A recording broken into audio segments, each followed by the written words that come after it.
Hi everyone! Ako mula yung agent sa lahat na nga inaantay ninyo. Magkakaroon tayo ng update dito sa Red Fern. Ito yung ating Red Fern 5, mga Thea Townhouse. Yan, nakikita nyo na yan.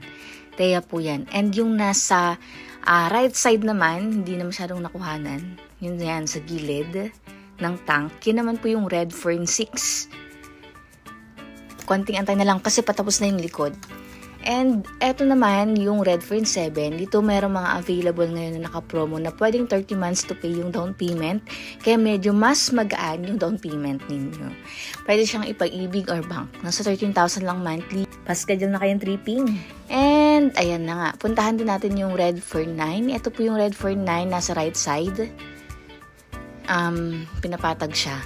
And ang meron na rin construction ngayon, itong Red Fern 10. Ayan, nakita nyo. I-zoom na lang natin kasi bawal pumunta doon. Ayan, yan yung Red Fern 10. Shoutout sa mga client namin na nakakuha dito. Konti antay na lang yan, guys. Ayan, nakamulan yung agent Stella. Abangan nyo yung mga next vlog natin. Thank you for watching. Bye-bye!